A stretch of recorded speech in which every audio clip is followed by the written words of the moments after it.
Pessoal, tudo bem? Na aula de hoje nós vamos retornar à frente B e vamos estudar os instrumentos ópticos e a ótica relacionada à visão. Vamos lá? Nós iniciaremos os nossos estudos sobre instrumentos ópticos conhecendo um pouquinho do Alhazen. Ele é conhecido no mundo latino, né, como o primeiro cientista. Ele viveu em torno de 950 depois de Cristo e atualmente, né, a região onde ele viveu fica no Iraque. Ele desenvolveu várias teorias onde ele colocou, né, esses conhecimentos num livro conhecido como o Livro da Ótica, há mais de 1000 anos aí, né, há cerca de 1000 anos, onde ele trabalhou, né, um pouquinho dos seus conhecimentos que foram precursores para os instrumentos ópticos que nós conhecemos hoje.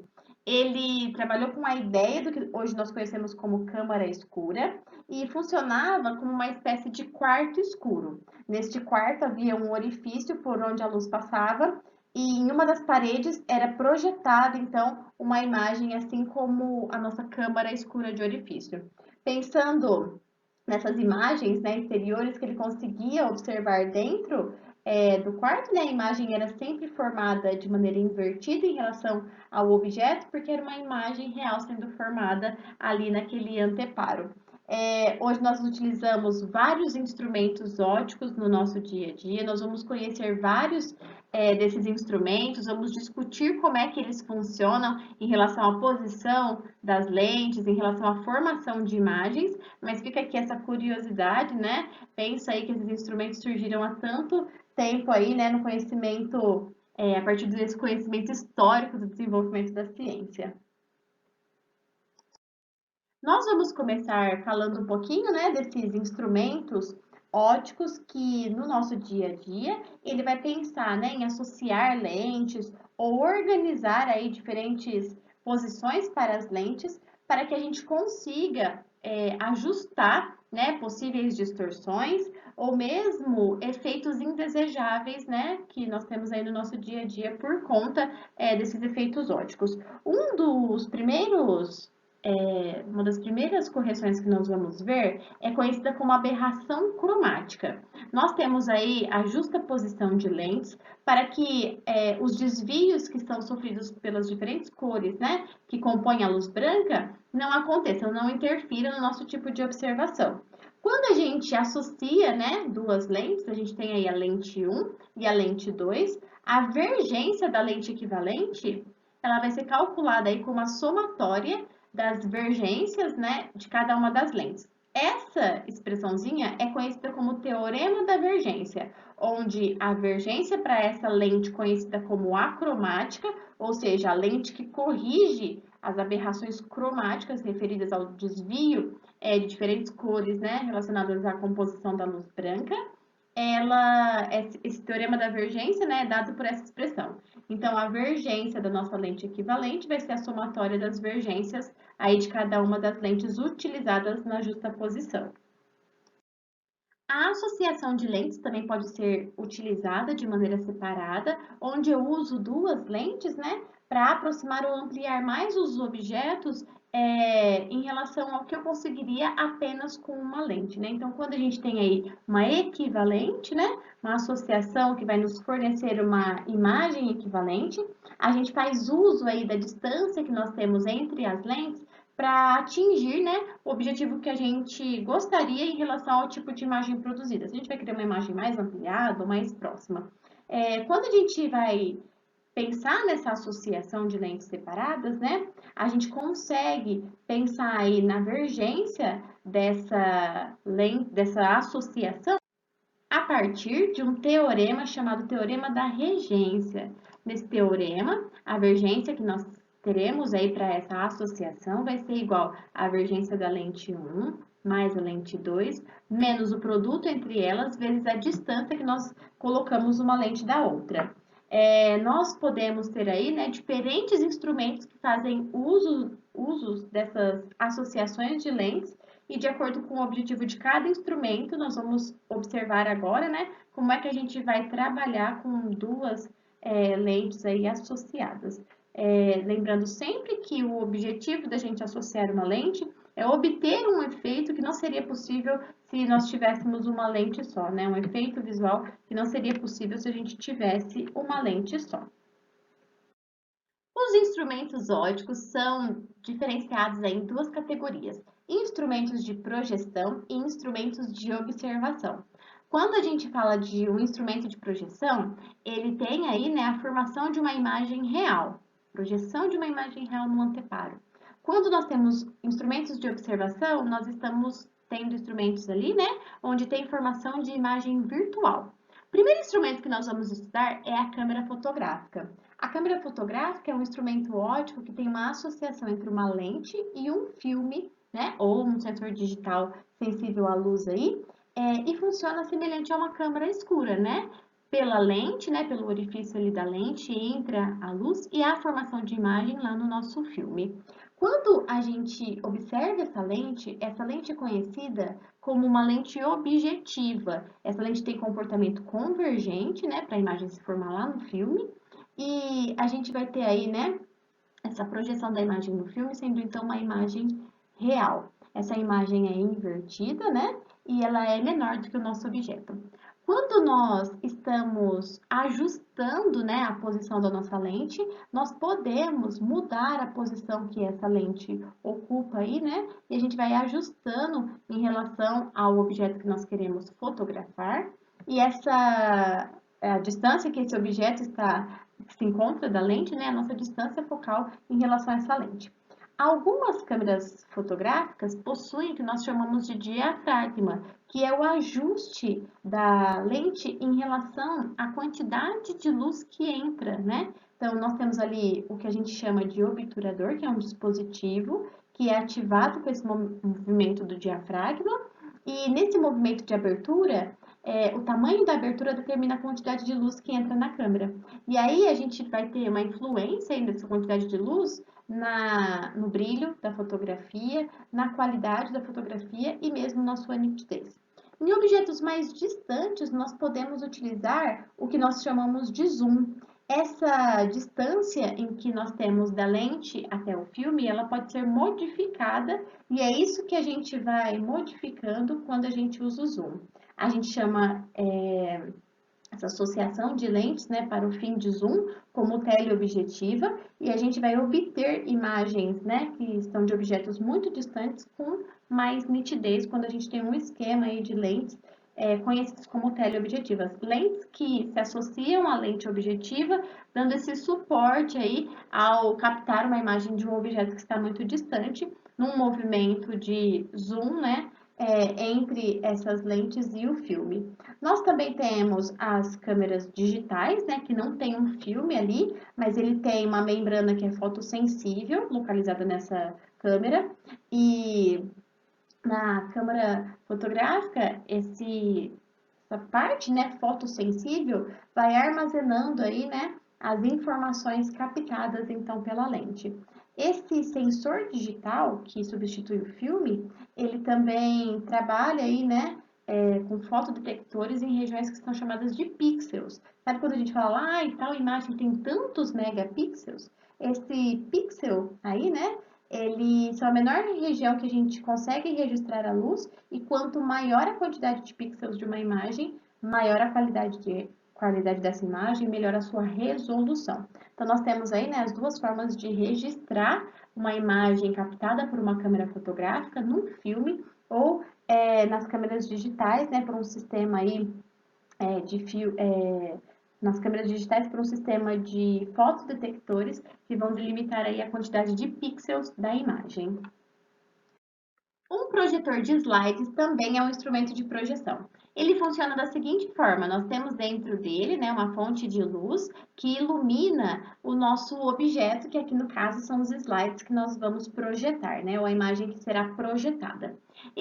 Essa iluminação que nós fazemos aqui, né, desse objeto, no sentido de gerar uma imagem, né, a partir da lente que é colocada na sequência. Essa lente é uma lente objetiva, também tem comportamento convergente, vai formar uma imagem lá no anteparo que vai ser real invertida e maior do que o nosso objeto. E aí a gente consegue projetar, então, né, em telões, em lousas, né, essa imagem ampliada aí do nosso slide ou do nosso objeto a partir desse esquema, onde nós temos uma fonte de luz, que é a lâmpada aí do nosso projetor, e a nossa lente objetiva. Qual é o tipo da imagem que nós vamos formar? Nós vamos formar, então, né, uma imagem de natureza real, como nós já vimos, maior que o objeto, e a orientação dela é invertida. Nós vamos entrar nos instrumentos ópticos de observação, e o primeiro deles é a nossa lupa. A lupa ela é um instrumento composto por uma lente convergente, que também é simples, e fornece imagens, né, que muitas vezes são imagens virtuais. Ela até pode formar uma imagem real, dependendo da distância que nós estivermos do objeto, mas na maioria dos casos, a lupa forma uma imagem virtual. Como é a imagem virtual formada pela lupa? Ela é maior do que o objeto, tem orientação direita e, com essas características, ela é uma imagem virtual. O microscópio composto, ele é mais um exemplo de um instrumento de observação. No microscópio composto, nós temos uma associação entre duas lentes, uma lente objetiva e uma lente ocular. Nós temos aí, né, o objeto que está lá, né, bem pequenininho, a gente utiliza o microscópio para observar objetos de pequenas dimensões. Esse objeto, ele vai ter uma imagem formada pela lente objetiva. Essa imagem vai ser real, invertida e maior do que o objeto. Aí, a partir dessa primeira imagem que nós teremos a formação da segunda imagem. A segunda imagem ela é formada pela lente ocular. Então, para a lente ocular, a imagem formada pela lente objetiva é como se fosse o objeto. A lente ocular vai formar uma imagem que é maior, também, né, ampliada, direita, ela não é uma imagem invertida, e ela é virtual. Só que na composição geral aí, né, o que nós observamos em relação ao nosso objeto vai ser uma imagem maior, invertida e virtual. Então, quando a gente associa essas duas lentes, a lente objetiva produz a imagem, essa imagem é como se fosse o objeto da lente ocular, e a lente ocular produz a imagem final, e nessa associação de lentes, né, nós teremos a seguinte composição de imagem. Em relação ao objeto, a natureza é virtual da imagem resultante, né? Ela é maior do que o objeto e a orientação é invertida. Como é que a gente calcula o aumento total desse microscópio? A gente vai multiplicar os aumentos obtidos aí pela lente objetiva e pela lente ocular. A multiplicação entre o aumento da lente objetiva com o aumento da lente ocular nos oferece aí, né, nos dá o aumento total desse microscópio. O segundo instrumento que a gente vai ver de observação é a luneta astronômica. Na luneta astronômica, nós temos, né, duas lentes também que são associadas, que é a lente objetiva e ocular. Na lente, essa associação de lentes, né, nos produz aí uma imagem que vai ser virtual, maior e invertida em relação ao nosso objeto, pelo princípio parecido, né, com o nosso microscópio. Nós temos aí a gente pega a lente objetiva, né, tem um objeto que nós estamos observando, essa lente objetiva forma a primeira imagem. A primeira imagem serve como objeto da nossa lente ocular, que vai formar a imagem resultante daí no caso. A diferença do microscópio para a luneta astronômica é a distância que nós estamos do nosso objeto, né? A luneta vai conseguir captar aí imagens bem distantes em relação a essa projeção, né, da objetiva com a ocular. Como é que a gente consegue calcular aí esse aumento, né? A gente tem um aumento angular da luneta, que vai ser o quociente entre as distâncias focais, a distância focal da objetiva e a distância focal da ocular. Ou se a gente observar aí, né, na imagem, a gente consegue também fazer isso por semelhança de triângulos, pensando no ângulo, né, em relação ao que é visto a olho nu e o que é visto com a luneta. A gente também pode fazer esse aumento em relação aos ângulos. Se eu tiver aí o ângulo, né, eu vou chamar de G, esse aumento angular da luneta. Se eu tiver o ângulo que a gente consegue do astro em relação à utilização da luneta, eu vou fazer a tangente deste ângulo com a utilização da luneta, dividido pela tangente a olho nu, né? Do ângulo com astro aí a olho nu.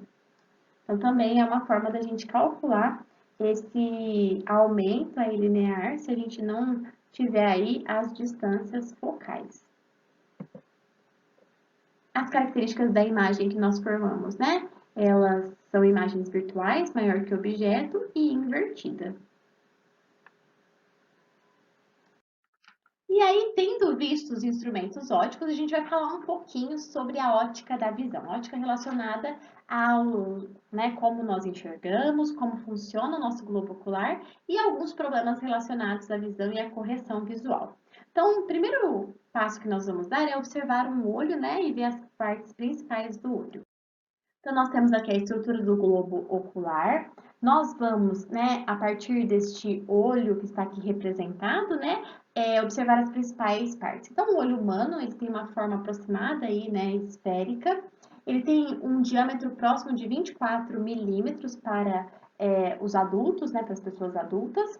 E ele é revestido por uma membrana de cor branca que protege o meio externo, né, que é chamado de esclera ou esclerótica. Então, nós temos aí uma membrana conhecida como esclerótica que protege aí, né, nosso globo ocular. Nós temos na parte da frente, parte frontal aí, a nossa córnea que permite a entrada de luz no olho. Ela é transparente, convexa, né, e apresenta uma espessura em torno de 0,5 milímetros. Atrás da córnea fica a íris, né, que junto com o movimento da córnea, é responsável por regular a quantidade de luz que entra lá no nosso olho, né? Nós temos uma abertura na nossa íris, que é chamada de pupila, e a dilatação da pupila ou a contração da pupila faz com que essa quantidade de luz seja regulada. Separando nessa parte frontal do olho do nosso interior, nós temos o cristalino. O cristalino, ele é um tipo de lente, né? Como se fosse a nossa lente natural do olho. Nós temos aí uma lente biconvexa. Ela tem uma vergência variável por conta dos músculos ciliares e do movimento que esses músculos desenvolvem ali no nosso olho, né? O movimento que ele faz. E nós temos também aí, né, um comportamento convergente para essa estrutura do olho, né? O cristalino tem comportamento convergente. Quando a gente pensa né, na parte aí que compõe o nosso cristalino, nós temos uma parte que é conhecida como humor aquoso, que é um meio composto por sais minerais, água, que ajuda a nutrir diversas partes aí, né, bem da nossa frente do olho. É muito importante essa lubrificação natural, né, que acontece aí, essa irrigação natural do nosso olho, e ele também controla a pressão. Quando a gente sente uma pressão, a pressão do nosso olho modificar, isso pode causar alguns problemas de visão. Então, ali o humor aquoso também ajuda a controlar a pressão do nosso globo ocular. Nós temos na parte interna, né, dessa membrana esclerótica, e na parte interna dela, a gente tem aí uma parte que ela é recoberta, chamada de coroide ou coroide, e ela acomoda os vasos sanguíneos, né, que vão alimentar aí o nosso olho. Essa parte interna da nossa corioide aí, ou coroide, ela vai acomodar, né, vai ser revestida aí pela nossa retina. E é justamente na retina onde nós vamos ter a formação de imagem. Então, onde a imagem é formada no olho normal, é na retina, e a imagem sempre vai ser uma imagem real, invertida, e que vai ter aí, né, as informações interpretadas no nosso nervo óptico, né, que a partir do nervo óptico que leva essas informações para o nosso cérebro. Nós temos dentro do olho, né, o humor vítreo, que é uma substância gelatinosa, que também ajuda a manter esse formato do olho que é tão importante para a qualidade da nossa visão. A gente vai falar de alguns defeitos que podem acontecer, né, em relação à nossa visão, algumas anomalias relacionadas à nossa visão, e a gente vai falar, então, dos principais.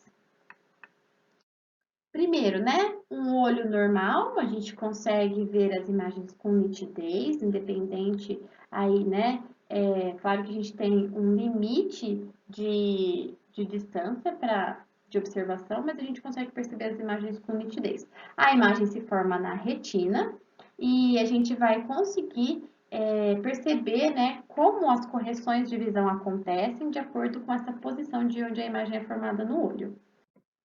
A miopia acontece, né, quando a gente tem aí a imagem sendo formada antes da retina.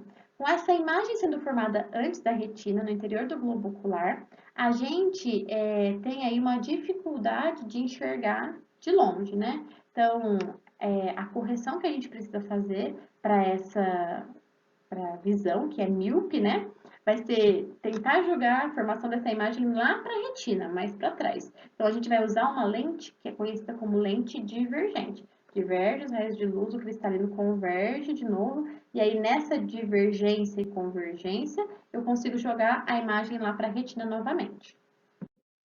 Então, tá aqui, né, as características. O olho fica mais apertado, a imagem se forma antes da retina, a gente vai ter um problema no nosso ponto remoto e a gente não enxerga de longe. A gente vai ter correção aí com lentes divergentes, que tá aí, né, a divergência negativa e distância focal negativa, mostrando que é uma lente divergente. E aí, na nossa imagem, nós conseguimos observar, né, a correção, né, primeiro o olho, a imagem sendo formada lá no cruzamento entre entre os raios luminosos que entraram pelo cristalino, né?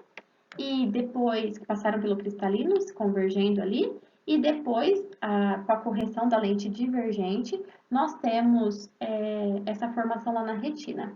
Nós temos aí, né, o que a gente chama de ponto remoto. O que acontece, né? Quando a gente tem aí uma formação da imagem na retina, essa imagem vai se formar, né, muito parecido com os processos de formação de imagem de câmeras fotográficas ou mesmo de uma câmara escura, né? Quando esse objeto está distante, os raios de luz entram pelo nosso olho e eles se convergem atingindo a retina e formando a imagem nela, uma imagem menor, invertida, real, né? Nessa situação, a gente tem uma relaxação dos músculos ciliares. A gente fala que o ponto mais próximo para que a observação de um objeto permita esse comportamento do olho é chamado de ponto remoto. Então, quando a imagem não se forma lá na retina, a gente tem um problema no nosso ponto remoto, né? Nessa relaxação dos nossos músculos ciliares a fim de acomodar, né, de maneira confortável o objeto que nós estamos observando. Aí, o que a gente faz? A gente modifica a forma que a gente está observando. A gente aperta o olho lá, ou tenta, né, diminuir ali, para melhorar esse ponto, esse nosso ponto remoto. Aí tá a correção, né, lente divergente. Aqui é um olho míope, né, então mais distante a gente começa a perder a nitidez da nossa imagem, a formação da imagem. A hipermetropia. Na hipermetropia, nós temos a formação da imagem atrás da retina. Então, quando nós temos aí, né, um olho que apresenta hipermetropia, nós temos que utilizar uma lente que seja convergente, porque aí os raios convergem, passa pelo cristalino e converge de novo, e aí eu consigo trazer, né, a nossa imagem mais para frente, ela se forma lá na nossa retina realmente. Aqui a gente tem as características, né? A imagem se forma depois da retina, a gente também vai ter problema na acomodação visual do ponto próximo, e aí a gente não enxerga de perto, né? Tem uma distorção aí na nossa imagem mais de perto, tem dificuldades de enxergar de perto. Aqui está a correção pela lente convergente, né? E aí distância focal positiva e divergência positiva para a lente convergente. Aqui é um olho que apresenta hipermetropia, né? Então, perceba, ó, lá de longe a imagem continua nítida, mas de perto, né, fica aí desfocado. O astigmatismo, né, ele vai acontecer por uma assimetria na córnea. Quando a gente tem problemas na superfície da córnea, a luz que é proveniente, né, de um determinado objeto vai formar aí uma linha de imagem na retina e impede que a gente observe as coisas com nitidez. Esse problema do astigmatismo não está relacionado nem com hipermetropia, nem com a miopia, mas a gente pode ter coexistência dessas anomalias, né? Então, eu posso ser míope e ter astigmatismo, é muito comum, né? Ter hipermetropia, astigmatismo junto, porque um efeito não depende do outro, né? A correção do astigmatismo é feita com lentes cilíndricas, que vão tentar compensar essa assimetria da córnea. Então, aqui tem, né, uma imagenzinha de como é que um olho que tem astigmatismo vai observar. E a presbiopia, que é chamada de vista cansada, a gente tem um problema lá nos músculos ciliares. Muitas vezes os músculos ciliares, eles vão perdendo, né, a sua elasticidade ao longo do tempo. Esse é um efeito bastante comum, que se agrava com a idade, né, que a gente chama de vista cansada. E isso dificulta um pouquinho o nosso ponto próximo. Quando a gente tem aí, né, essa questão da acomodação visual, se a gente tem aí, né, um efeito de vista cansada, essa acomodação ela começa a ficar mais difícil, né? Então, a gente vai utilizar aí correções, lentes que são convergentes, para ajudar nessa acomodação visual, para ajudar a vergência do nosso cristalino, e a gente pode calcular, né, essa amplitude de acomodação visual em relação ao ponto próximo, né? Quanto que a gente consegue enxergar do ponto próximo, menos o ponto remoto. Então, a acomodação, ela vai ser calculada, né? Pela somatória do inverso entre ponto próximo menos o remoto. E a gente consegue, então, também calcular essa acomodação, que a gente chama de amplitude de acomodação visual, quando a gente tem aí essa variação, né, na divergência do nosso cristalino, que pode nos provocar aí essa sensação de vista cansada. Pessoal, na aula de hoje nós vimos aí os instrumentos ópticos e a ótica relacionada à visão. Esses conceitos teóricos estão nas páginas 154 a 173. Leiam com atenção, façam as suas anotações. Os exercícios da tarefa são de 4 a 6 da página 162 e os exercícios de 1 a 7 da página 174. Façam com carinho, com atenção, que a gente corrige na próxima aula.